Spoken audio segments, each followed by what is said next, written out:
we've got these left-brain prisoners running the system who are clever. Well, some of them are bloody stupid, but clever, but they don't have the balance of wisdom. And intelligence is not just being able to remember, what size shoes the Normans took in the Battle of Hastings in 1066.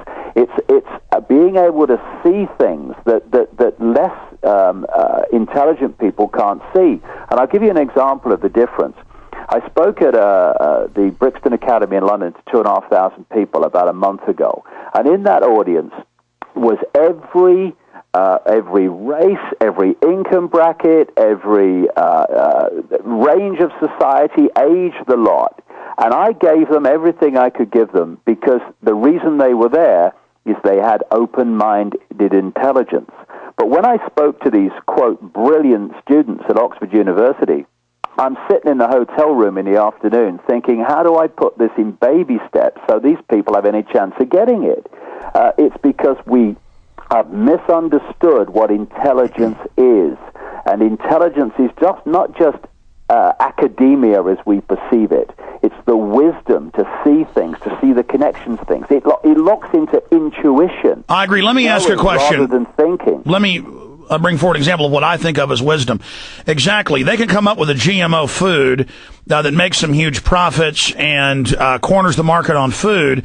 And that would be clever. But did they, with wisdom, think about what that'll even do to their own grandchildren? No. These clever, wicked people, they just do it because they can in this mad, almost instinctive race to have power, to dominate, to control. The rationale is, well, if I don't do it, somebody else will. But also wisdom really is about being tied into the human journey, the human species, realizing we're all connected and not being selfish. I mean, they're clever to have power, but they're also blinded in that they think they really are disconnected from the rest of reality, when really, when some soldier rapes and kills a child, they're raping and killing their own soul.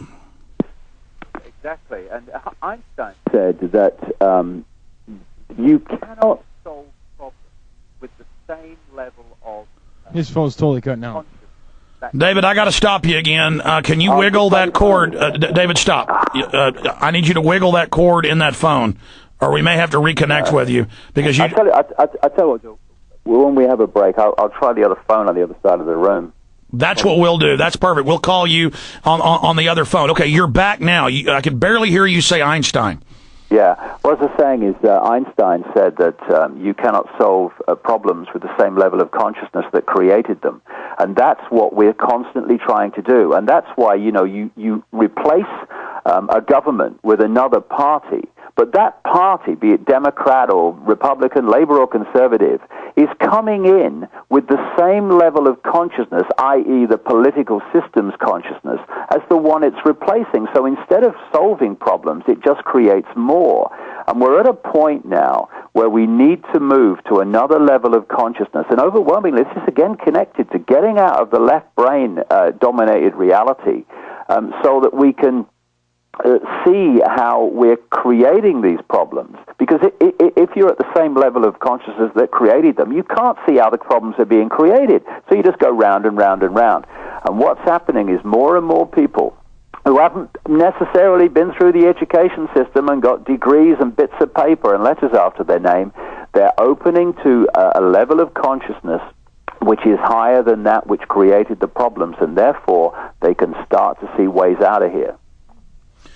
Now, I want to shift gears into currently what's happening with Iran, why the globalists are devaluing the dollar, why they're preparing to bring us into a world crisis as the springboard to the next level, what things will look like if the Illuminists and their controllers are able to build their world. So seeing it from their perspective, their view, what they want, this cold-blooded view, versus what freedom and love and liberty and the human revolution. We see these two different revolutions: the tyrant's revolution for global domination, to have the final revolution of total dehumanization, global extermination of 90% of the world's population, versus this for every action, there's an equal reaction. We see a rising up against that. So as they intensify their juggernaut, their control system, as they throw more coal in the engine and accelerate towards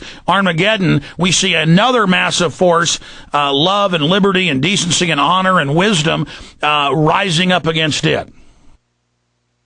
Yeah, it's like the irresistible force against the immovable object. And the immovable object, they perceive themselves to be anyway, are this network of control and enslavement. But it's a house of cards. I've been saying this for years. It's a house of cards because we are holding it together. This is the key point we have to understand. I've been saying in this election campaign, just bringing it down to a basic level, that we've had people in this country fined hundreds of pounds for putting their wheelie trash bin out on the wrong day, according to the council's day that says they should put it out. And they spy on your trash. We have to start saying, no, I'm not going to go along with this. Go ahead. We had a guy in the last week here who was fined £100 by a council for putting a card in his own car saying it was for sale. He was charged with trading in the street because he parked it somewhere to go to a shop. Now, if we just allow that to happen and say, oh, that's terrible, isn't it ridiculous, what's the world coming to, then we're going to walk straight into this prison cell that we can't see the bar, well, most people can't see the bars, although they're beginning to, and the door's going to click shut, and then we're going to say, oh, hold a second, we're in a cell, what do we do? Well, it's going to be a bit bloody late then.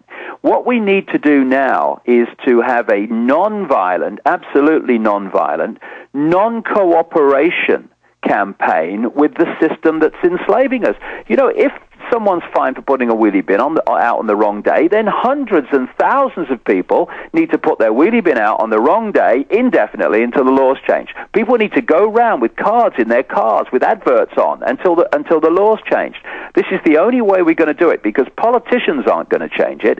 Politicians are told how to vote because they want to progress in their they've got the party. big think tanks that and the party heads manage them. I wanted to bring this up. 2 years ago, I was in England, 2.5 years ago, right after the London bombing, for Terror Storm, my film.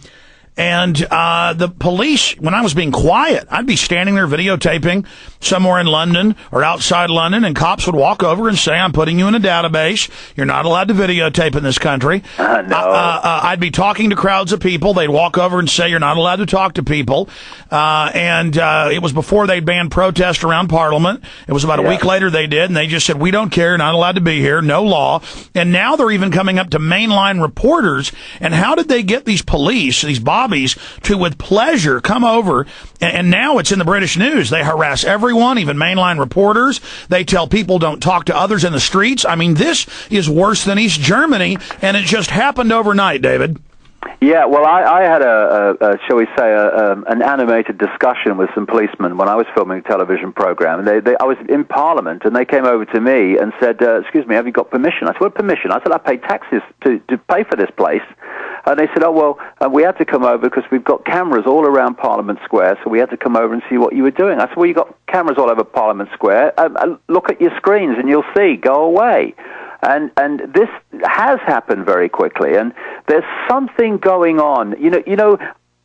Over the years, this rabbit hole has got deeper, the picture's got bigger, and there's something, Alex, to do with the way they are manipulating the consciousness of people who are, if you like, operating at a certain level of frequency.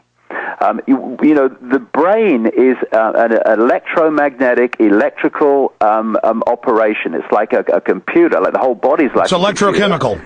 Yeah, electrochemical and electromagnetic. It's all to do with that stuff. And if you can access